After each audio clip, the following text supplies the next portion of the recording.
Nosotros, los latinos, somos un mar de contradicciones. Por un lado, tenemos cierta búsqueda de lo natural, nuestra cultura, y por el otro, apenas pisas una ciudad en Latinoamérica, te vas a dar cuenta que va a buscar la modernidad, el último iPhone, el último auto, y estamos, como en todo el mundo, todo el día trabajando. Y sin embargo, tenemos violencia en las calles, estados que se caen a pedazos. Parecería en realidad que el Estado es una suerte de agencia de empleos para los políticos de turno y sus amigos. No somos serios. Pero junto a Huertas, yo creo que hay un tránsito muy rápido desde nuestra perspectiva más parecida a lo medieval a la modernidad de manera muy abrupta, y por eso tenemos todavía de ambos. Hoy día vamos a explicar cómo la modernidad ha cambiado por completo la perspectiva del latinoamericano, pero cómo este se resiste y aún tiene costumbres que son más bien de la época más medieval, aunque acá obviamente no hubo medioevo, sino otro proceso. Pero tenemos estas costumbres todavía coloniales dentro de nuestra modernidad. Explicaremos esto en tres partes. Primero el asunto medieval y cómo estamos todavía pensando en que requerimos un rey que nos salve de toda esta insanía que es vivir en Latinoamérica. También el tema de cómo la modernidad comenzó a pensar la idea de razón como aquello que tendría que primar en todo, pero en verdad no pasa eso. Y el asunto de cómo la libertad se puede lograr a partir del uso de la razón. De hecho, la razón se usa más que nada para generar libertad.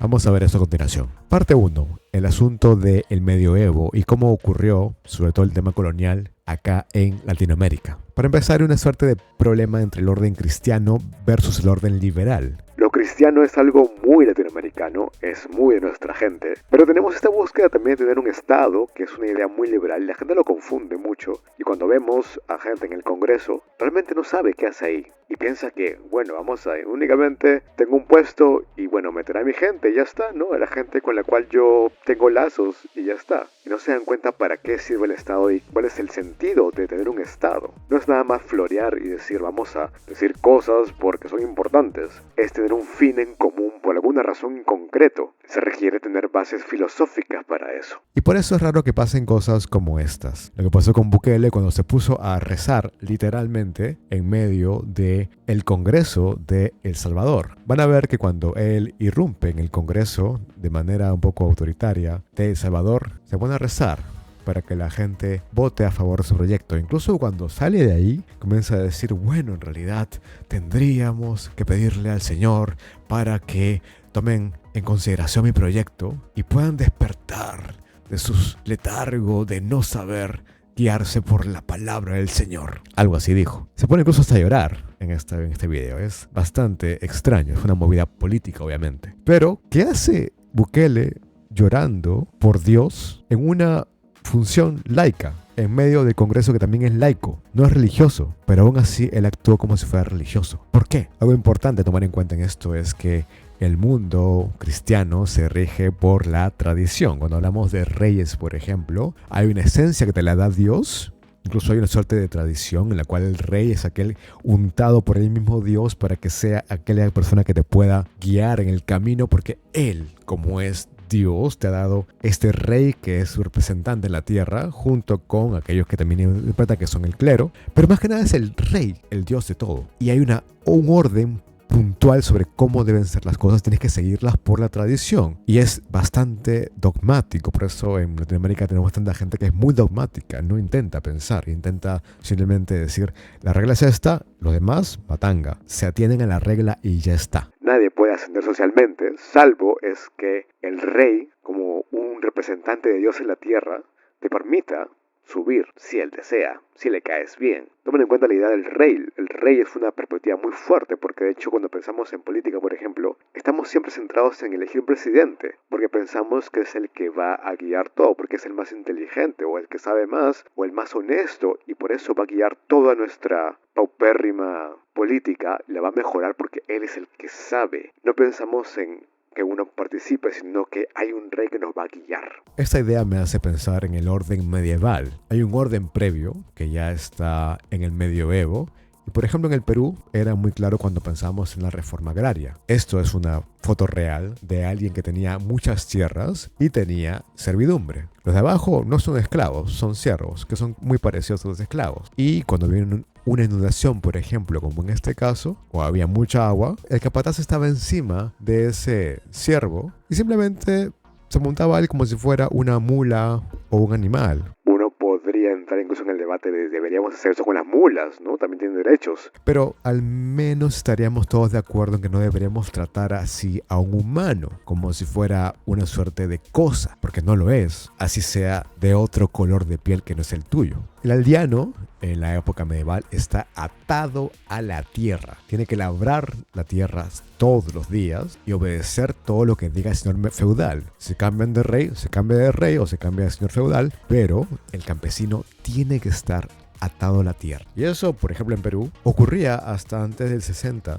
Recién con la reforma agraria pasó que se dejó de ver esto, pero no ha pasado mucho tiempo. Y la idea de que hay un rey, de que hay gente blanca que es más fuerte que uno y que es la más inteligente por ser solamente blanco, es una idea que todavía está arraigada, aunque la gente niegue que está arraigada. Está en tu core, porque cuando hacemos chistes, hacemos el chiste clásico de mira, jajaja, él es negro, él es marrón y él es blanco, porque pensamos en jerarquías todavía. Es una especie de semi-esclavitud porque uno puede comerciar como aldeano, también puedes vender lo que uno produce, pero tienes que siempre darle un diezmo y tratar con respeto al señor feudal. No todos somos iguales, hay más importantes. Hay gente que por lo que hace y por su estatus merece más consideración que otra. La gente desprotegida no es lo importante, lo que importa es el estatus previo. Y esto pasa en Perú, obviamente que sí, lo he dicho muchas veces ya en estos pequeños minutos que hemos comenzado. Eso lo dice, por ejemplo, Alex Huerta, porque aunque no haya gamonalismo per se, o sea, no haya un terrateniente que tiene la potestad sobre gente indígena, lo que sí hay es una suerte de enfrentamiento entre ideas medievales e ideas que son más liberales. La idea de amiguismo, de comunidad, pero para únicamente beneficiarse a ti y a los tuyos únicamente, eso es muy latinoamericano. El tema de la liberalidad,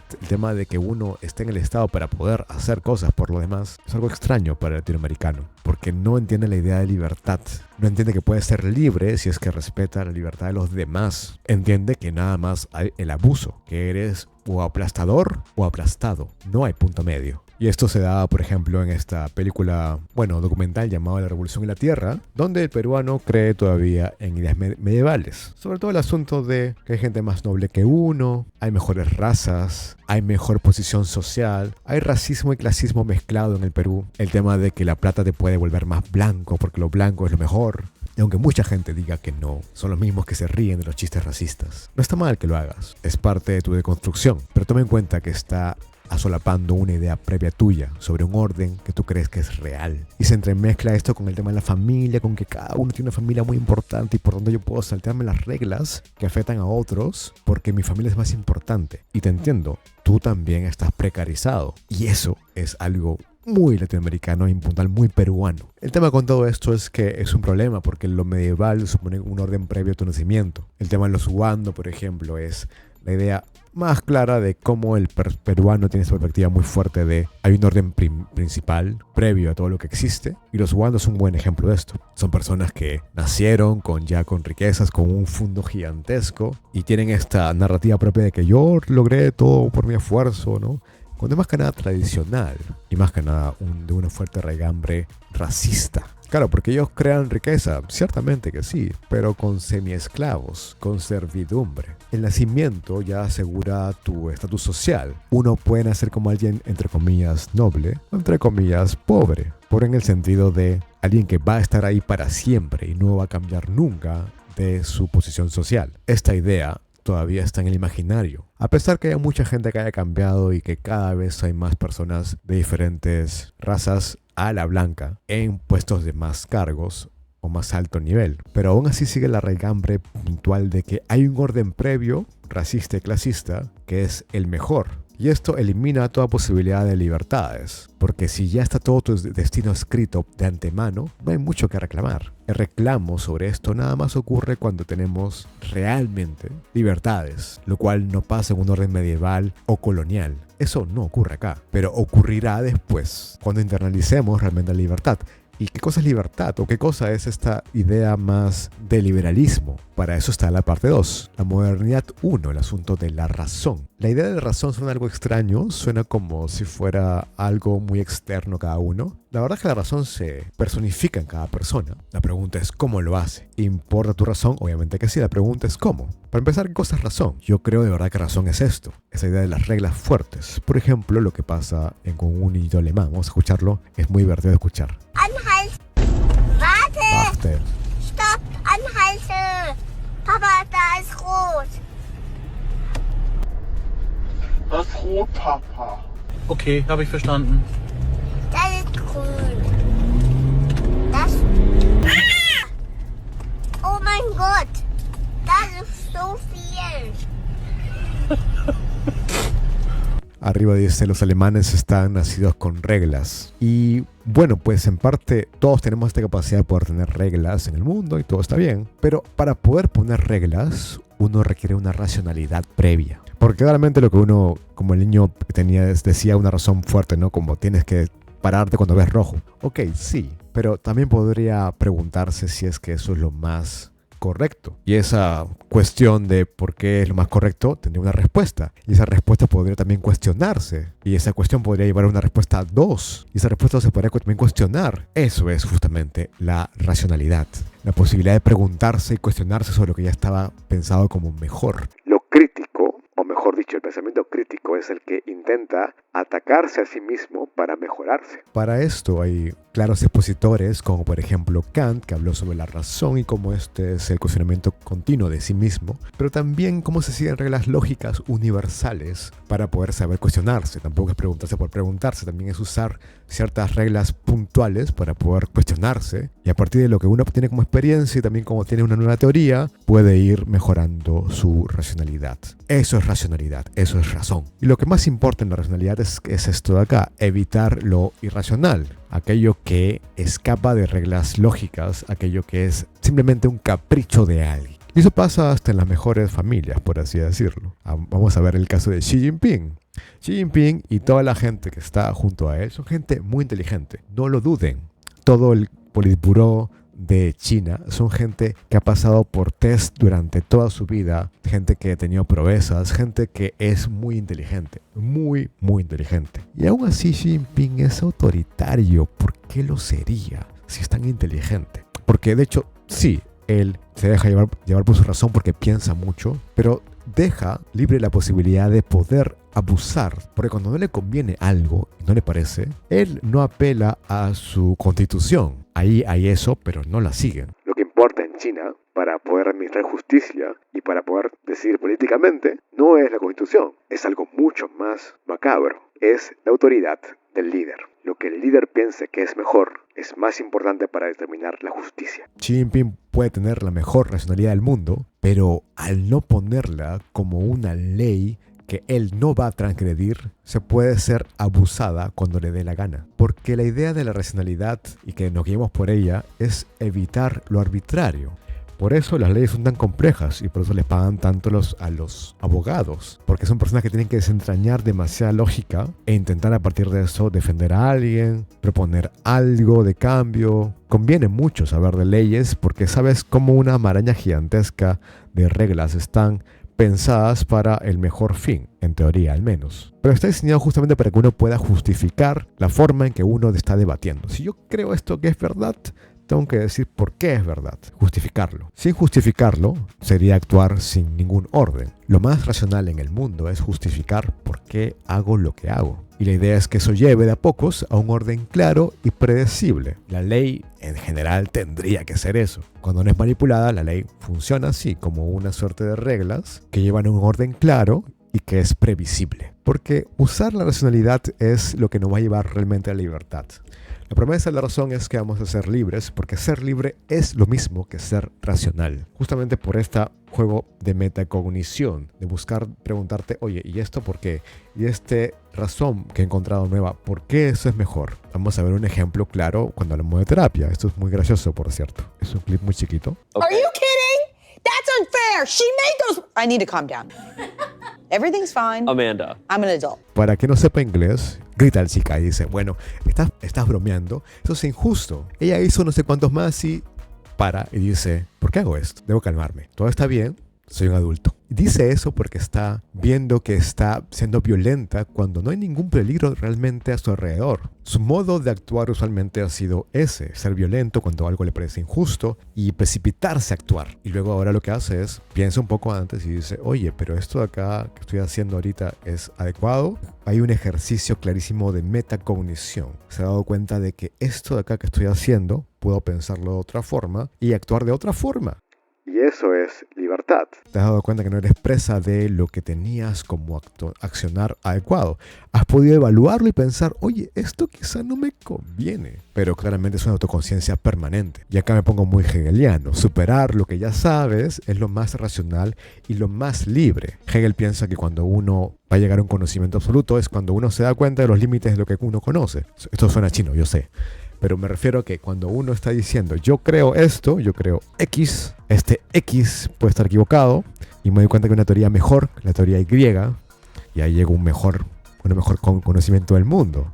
Y luego me doy cuenta, oye, la Y está un poquito mala, no está tan buena. Vamos a ver qué puedo acá criticarlo y quizá pongo una teoría F, que es mejor que la Y y que la X.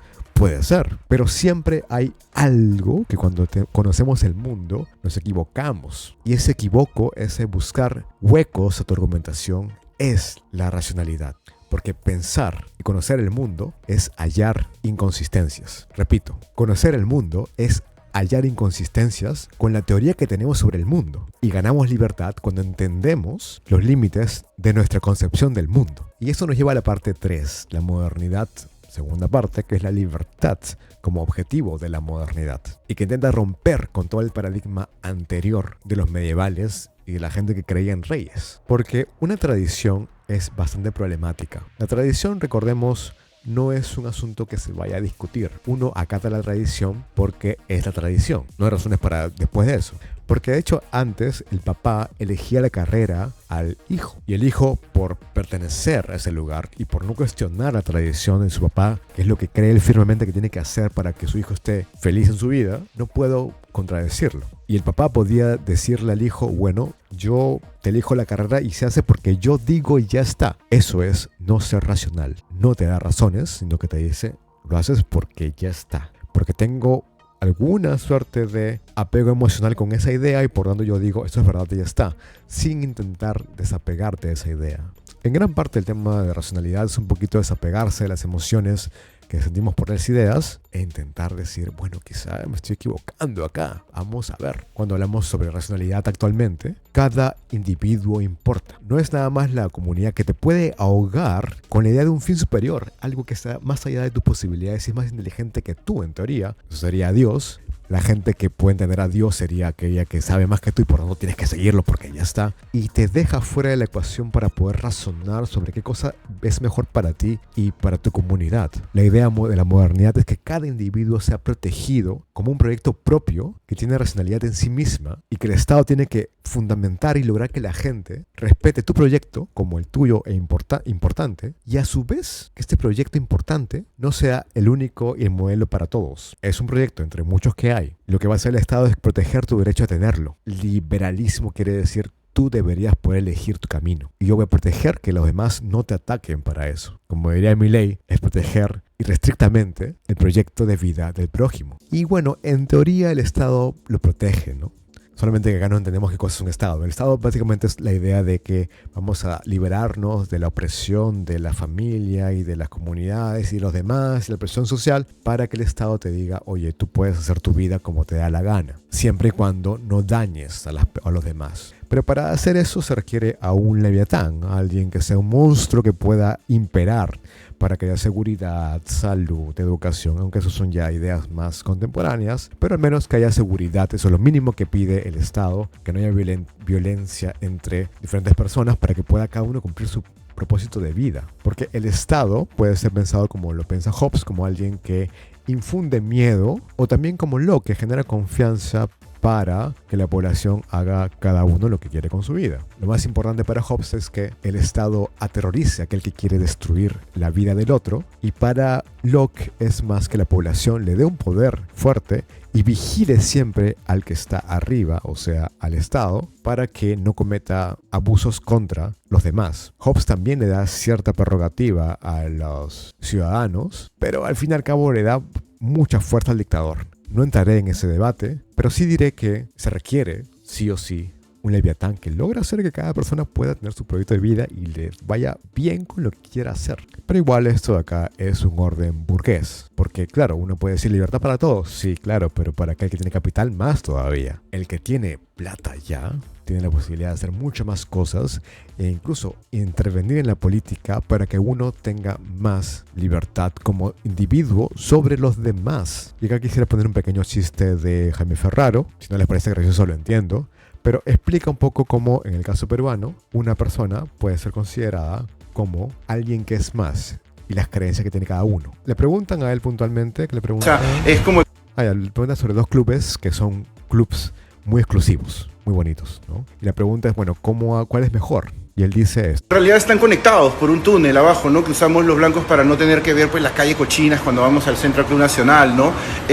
Son diferentes moods en realidad, o sea, es como el Club Nacional es cuando quieres hacer obra social, mirar la pobreza, y el golf es como, no quiero que nadie me moleste acá en mi parquezote. Tomen en cuenta que el Club Nacional es un lugar que está en medio del centro de Lima. Ahí hay entre gente que está trabajando todo el tiempo, entre calles sucias, entre también pobreza. Hay mucho ahí. Pero el Lima Golf Club está en un lugar apartado en San Isidro, donde, digamos, es mucho más de gente opulente, ¿no? Y claro, esta diferenciación tan fuerte es permitida por el Estado. El Lima Golf, por ejemplo, es un lugar gigantesco. Es un golf club, es un parque de golf en medio de Lima. No es un parque para todos, es privado. ¿Cómo puede ser que nos hayan quitado tanta cantidad de espacio público para que ciertas personas tengan la posibilidad de tener un golf club en medio de la ciudad? Entonces parece que hay cierta gente con más privilegios que otras que existen, pese a que hay un Estado que en teoría te está diciendo, no, en verdad te garantizo tu libertad,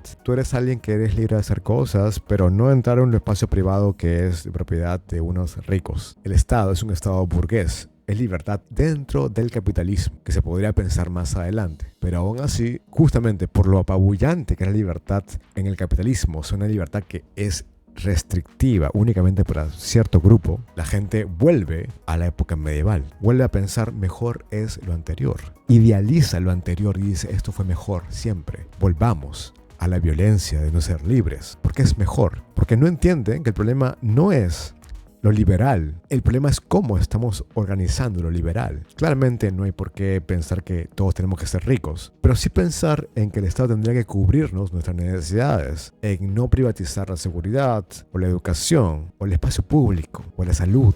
La privatización que le otorga el Estado a ciertas personas genera que más gente no crea en el Estado y no crea en libertad. Olvidamos la libertad positiva, tener cosas para hacer cosas, o republicana, que no nos ataquen, no nos violenten, no nos coarten por amenaza a la libertad que tenemos. Eso falta mucho en los estados latinoamericanos y eso falta mucho en el Perú. Que tengan buen día.